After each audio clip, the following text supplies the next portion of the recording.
They will go for Hylos. Right now, Sans and Kyrie from ONIC. Who do you think they will go for? But Kyrie, of course, Kyrie, Yi Sun-shin is already picked, so, you know, he's going to choose a gold laner. Sometimes teams, they are choosing two marksmen, and they will play this combo of two marksmen, and others will be a tankies and other things. But for now on, for ONIC, they have Esmeralda, they have Eve and Yi Sun-shin. Against Hylos, they need to have an announcer for it, because they ban Khalid and they ban Catcher. Harris is open, and Granger and Chu. Granger and Chu and Chu. Makes a lot of sense, actually. It makes a lot of sense. They're taking risks in that, actually. ONIC, they're very ballsy of them to go for the Granger pick in the gold lane. Right now, the AURORA actually might go for another fighter if they are kind of like worried about the picks, but they might also go for a gold laner since they have Harith open. So do you think they're going to go for Harith in that case? Harith, it's a good with Hylos, Lancelot, and Labu and Zushin, because Harith is still open and it can be a perfect with their combo. Because Khalid was perfect for me, but they banned Khalid and they protected because it can't continue. Yeah, Harith is the most logical actually pick from AURORA's side, because if they pick the fighter, it would be a little bit hard for the fighter to reach. Across the board here is pretty much what we've been seeing for the past maybe 3-4-ish months, and these are some of the most comfort best picks for these players on both sides. I actually was going to say that. Like, this is so comfort. Like, did they even draft? Like, I think everyone just got exactly what they wanted. No questions asked. It feels like ONIC is, I actually don't blame it. Our analysts are a little bit split on this one. Just because it feels like it's so good for either of them. It can go either way. Yeah, part of this is, I don't know, if you look at both and what we've seen throughout Games of the Future so far for 2025, it is a whole lot of roam impact, which has always been the case. So if you look at the teams that have had the most, and these are the teams that really is the roam pressure. Like roam, especially the Cho, for example, this is key bowler, and he's got his Cho pick. We've seen him do this in many stacking roams, right? We go ahead and get those pickoffs. This is a very extended roam in comparison. For example, if you compare it to Hylos is not your roam. He's mainly the utility and lay down the glorious pathway. Yes, he has a stun, but essentially he's there to go ahead and provide either a quick way to follow or to disengage or to cut off the opposing team. But the way that Light plays the high a little bit different too. That's another thing you have to take in consideration. Again, Light being one of the most aggressive roams in professional MLBB. Oh, mid lane. Oh. But that's speaking of aggression, right after getting the real world, they go for the fight, and Sans gets first blood. Of course, Demon Kite gonna not let that go unpunished. Gonna go ahead and get that kill, so it's a 1-for-1, and that's both of our mid laners. Actually, no, it's Kyrie falling on the other side, so that's gonna slow him down a little bit, man. Yeah, that's tough. You die early as a jungler, you're gonna have some difficulty, right? But you got to be able to catch up. YSS is pretty good at doing that, though, even if you have your late start into the transition here. So they're going to fight for this turtle. There's going to be no contest for this, as you mentioned, with Kyrie going down. So they go for that. Now, part of this, too, is, again, they forced that fight in the mid. But as soon as those level 4s were available, AURORA Gaming Philippines knew that they had basically an advantage that they could work with. And this is the thing, too. You don't see too often the aggressiveness in the gold lane from our previous teams, right? But, for example, this is Domenkite and Skylar. Skylar having a massive history of performances throughout Indonesia. Domenkite making a name for himself over the years, and this is the most classic matchup you'll see, a Harith versus a Granger. For a while, people were tired of seeing this. Maybe they still are, and that's why the gold lane has changed up so much lately, where now you can put those fighters in the gold lane, but they're essentially going to be doing the same thing. They want to go ahead and scale into it, that mid to late game. They both sort of scale around the same timing. Now, if one of them can solo kill each other, which we've seen before, whether that be the Granger or the Harith, then that gives them that little bit of an advantage to work with. But right now, it's basically a stalemate across the map. If you look at, again, the reason why this draft is, we say it's so balanced, not just because of the comfort, but because of the way that the timing plays out for these compositions. They're not going to be crazy action-packed early games like we've seen previously. They're going to mostly fight around if they force something in the mid before the turtle comes up, or it'll be around the turtle fight. I actually completely agree. I feel like these are both like just so balanced. There's just a little bit of like deviation, like who spikes faster. Sometimes they can spike a little bit faster. Some heroes, especially like you're talking about the Harith and the Moskov, right? Sorry, it's the Harith and the Granger on top side. It's actually really good for both of them. Sometimes if you can get a really good catch, the Harith can just burst down the Grangers, stuff like that, right? So, yeah, absolutely. It feels like both of these gold laners are actually very heavily affected by the patch, but very happy to play it. Ooh, lots of understrikes being locked in by ONIC. This might be actually a pretty good fight for them. See if that's going to happen. Lupi, he'll get a little bit of Lantern Flare treatment there and gonna get bursted out before even casting anything. Even has the green on his ultimate right now, and that's a second turtle going over to Aurora Gaming here from the Philippines. It's another pickup. Again, objective plus a kill that they can work with. You know, these being spread out here. Edward? Ooh. He's going to get away. Oh, man. Oh, look at that, Kiboy, with the insurance policy right at the back. It's going to help you catch up if you're Kyrie. I was going to say, that's essentially what you need to do if you're ONIC, you know, and great catch there for Keyboy to be there on time. Great communication from ONIC to make that play happen. And, you know, technically throughout the series that we've seen here, Rockhart, for Aurora Gaming Philippines, it's usually Edward getting, you know, having trouble in the early game where he's focused on, he might get some early deaths, but he always makes up for it. Like, that's one of the things about why he's called Mr. Consistent and all his other acronyms that he has for his names for him, because he has that potential to be able to do this. Is Lupi gonna have some trouble here? He's an Esmeralda, he's gonna get dragged. Oh, man, look at that. Lupi, of course, has more sustainability now. It's like a 1v2. Oh, off-cam kill there for Edward, by the way. They're taking a lot of pressure on the mid and taking out Light with them as well. Of course, Lupi is going to be the sacrificial lamb for that, but it feels like it's very worth, especially for ONIC. Yeah, see, ONIC is starting to at least find these little wins. These little wins across the map, they're starting to go ahead and shift the momentum, which they need to do. Again, when you lose in the jungle, you lose your jungler early on, I should say. You kind of have to go ahead and cover the other lanes, the other grounds here. They might actually potentially, if they can take the third turtle once it's up, that's the best thing for ONIC, because right now Aurora Gaming is, especially with getting the first tier 1 turret down, maintaining a bit of a lead. Now, this lineup, like I said, for ONIC is essentially still capable of getting that numbers advantage just by playing around Keyboy. And so, hovering around this mid lane, they want to go ahead and clear it. Light's going to go ahead and go for it. Oh, okay, he actually disengages. Thought he was going to drop the Glorious Pathway down, but this fight for the third turtle, half health. They're actually holding on to ultimates very, very well, especially here for Aurora. They're having a lot of ultimates ready for the fight. They get the turtle and they kill. Very stocked. Aurora Gaming, PH, that's 1.8k gold lead for them, and they're not done yet. Nice, so I think they want to keep on going for more. They don't forget they still have that Glorious Pathway. Decides to just play a bit more carefully after that. It's one of the things you can do. Again, it's positioning. Right, Light was in the perfect position. He was right there in that bush. Didn't even really need to do too much. It's just the presence of that Hylos again and having that revitalize you.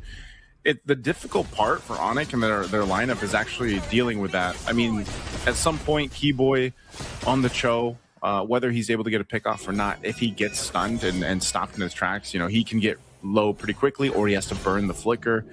Lupi as well, man. Lupi 0-3. Your Esmeralda usually is the one that's kind of, they would say, you know, Esmeralda's kind of unkillable. She's tough to deal with. But when you have this kind of crowd control offered with this lineup from Aurora Gaming, and then that follow through with the amount of damage early game that a Lancelot provides you to an extent too, in the way the Keyboy.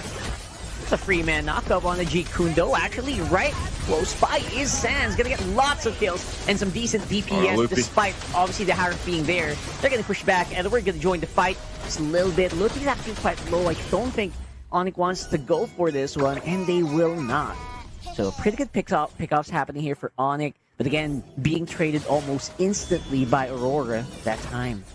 It's always the difficult part about being a Cho player. You know, all the Cho players out there know what it's like. You got to go in, Jikundo, or set up your kick, and essentially you're kind of sacrificing yourself in a way, right? You want to go in and get that set up for your team, but you know that it's going to be very difficult to get away, especially if you use the flicker to initiate. But nonetheless, what ONIC has been able to do here, Rockhart, is stay within grounds. Like, it's not anything too crazy of a lead that Aurora Gaming has over ONIC, which puts them in a position that they can actually contest this Lord if they want to. Skylar is going to go ahead and get that turret down, picks up a Sky Piercer as well. So the scaling here on both sides for the gold laners are going to start to show. Sky Piercer 2 for UA. There's the kick. Okay, there you go. That's what you want to get started here. Light will use the Glorious Pathway to dig out. Edward misses on the Landshaker, and actually that might force them to go back. Skylar, look at this guy. He's just going bananas. Throwing bullets left, right, and center, taking down Edward in the process. And now they're pushing Aurora Gaming back. They seem to be the ones who are in control of this Lord Pit. Yeah, they're going to go with that. And meanwhile, exactly when he got the Sky Piercer, he gets a kill. So they have positioning here, but I think Aurora Gaming wants to go for this. Oh, yeah, absolutely. Look at Demon Kite, though. 4 throws just to buy a little bit more time, but not going to be enough for him to go for the steal. Kyrie this time has massive control on that turtle, or sorry, that Lord. And they're going to be able to get that one. Going to be great for taking down those turrets on mid and bottom. Get more golds into their pocket. That is the quickest I feel like I've seen a Lancelot get zoned in on it and taken out. I mean, it was more so of an attempt to like just go for it for Demon Kite to see if he could potentially get in the position to try to retribution steal that away. But ONIC played that really, really well. They knew that that was going to happen, and they timed it greatly. So now with this, Lord's pushing up top. ONIC will go ahead and continue to open up the map. They want to get this mid turret down. It's just a couple hits away, and Aurora Gaming are going to have to just give this one up as they prepare for the tier 2s.